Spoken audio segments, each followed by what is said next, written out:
اور جو سینکڑوں کی تعداد میں لوگ لاپتہ ہیں، کچھ ایسی داستانیں بھی بن جاتے ہیں، اور پھر پیچھے ان کے گھروں میں غم بچتا ہے، الم بچتا ہے، رنج بچتا ہے، تکلیف بچتی ہے، دکھ بچتا ہے، درد بچتا ہے، اور ایک لمبی عمر کا پچھتاوا بچتا ہے، جو اب والدین پچھتا رہے ہوں گے کہ ہم نے اپنے لال کو کیوں بھیج دیا، جو بھائی پچھتا رہے ہوں گے کہ میں نے روکا کیوں نہیں، جو بہنیں پچھتا رہی ہوں گی کہ میں نے کیوں جانے دیا۔ یہ ایک لمبی داستان ہے، اور یہ داستان ان گھروں میں ہمیشہ کے لیے زندگی میں ساتھ ساتھ چلتی ہے، اور ہم لوگ اس رومانس میں آ جاتے ہیں، دیکھا دیکھی میں آ جاتے ہیں۔ اب دوسرا پہلو، یہ جو اسمگلرز ہیں، ایجنٹس ہیں، یہ لے کر کیسے جاتے ہیں؟ یہ آپریٹ ہوتے ہیں خاندان ٹو خاندان۔ ایک خاندان کے شخص کو بھیجا، وہ وہاں گیا، جانے میں کامیاب ہو گیا، اس نے محنت مزدوری کی، سال دو میں ان کے حالات بدل گئے، تو پھر دوسرے لوگوں میں ایک اٹریکشن تو پہلے سے تھی، اب یہ اس اٹریکشن کو ایموشنل بلیک میلنگ کے ذریعے لے کر آتے ہیں، پھر تسلیاں دیتے ہیں، پھر بتاتے ہیں۔ اب جن لوگوں کے انٹرویوز آ رہے ہیں وہ یہ کہہ رہے ہیں کہ ایجنٹس سے انہیں کہا تھا جی آپ کو چھوٹی کشتیوں پہ نہیں بھیجیں گے، آپ کو بڑے شپس پہ بھیجا جائے گا۔ اب یہ جو کشتی جس کی تصویریں آ رہی ہیں، اس کی کیپیسٹی میکسیمم 200 لوگوں کو کیری کرنے کی ہے، لیکن اس پہ 700 لوگ بٹھا دیے گئے، پھر وہ ناکارہ بھی، پھر اس کو راستہ بھی نہیں مل رہا، وہ 5 دن سے کھلے سمندر میں بھی موجود ہے۔ لیکن یہ حقائق ایجنٹس نہیں بتاتے، یہ خاندان کے ذریعے چلتے ہیں، ایک خاندان سے دوسرے خاندان۔ پھر کیا ہوتا ہے کہ خاندان کے لوگ بھی تعاون کرتے ہیں، کوئی زیور بیچ کے پیسے دیتا ہے، کوئی مال مویشی بیچ کے پیسے دیتا ہے، کوئی پلاٹ بیچ کے پیسے دیتا ہے، اور بچے کو باہر بھیجنے کی کوشش کرتا ہے۔ اب سوال یہ ہے کہ اس میں جو قانونی نکات ہیں وہ بڑے امپورٹنٹ ہیں کہ ایف آئی اے یہاں پر کیوں ناکام ہو جاتا ہے ان لوگوں کو روکنے کے لیے۔ اب اس کشتی میں جو لوگ سوار تھے، آپ ان کا چینل دیکھیں تو اس میں بہت کامنالٹیز ہیں۔ یہ لوگ پہلے یہاں سے دبئی گئے،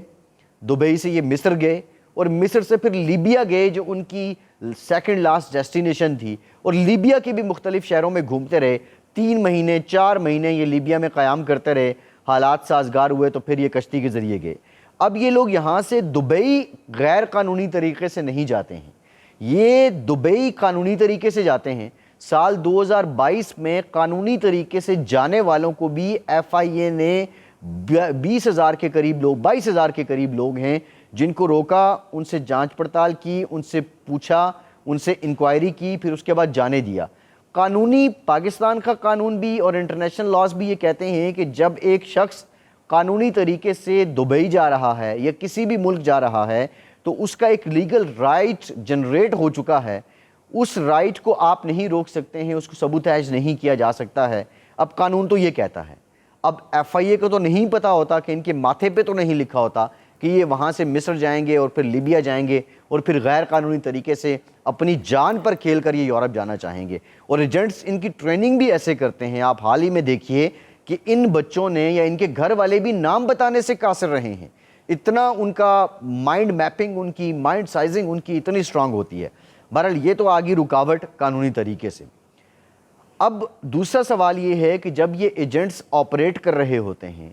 جب یہ خاندان ٹو خاندان ڈیل کر رہے ہوتے ہیں، جب یہ فرد فرد علاقہ ٹو علاقہ ڈیل کر رہے ہوتے ہیں، اور بالخصوص اگر آپ مارک کریں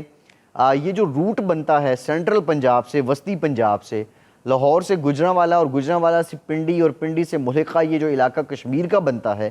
اس علاقے میں جب اتنے بڑی تعداد میں اکثریتی لوگ یہاں سے جاتے ہیں، جب یہ آپریٹ کر رہے ہوتے ہیں تو سوال یہ بھی ہے کہ کیا یہ ایف آئی اے یا ہمارا جو انٹیلیجنسیا ہے ان کے علم میں نہیں ہے؟ یہ بالکل ہوتا ہے، لیکن حضور والا حقیقت یہ بھی ہے کہ نچلے لیول پہ کرپشن بھی ہوتی ہے، جو نچلے لیول کا عملہ ہے یا جو افسران ہیں وہ کہیں ملی بھگت بھی شامل ہوتی ہے۔ ہم اس کو بالکل رائٹ آؤٹ نہیں کر سکتے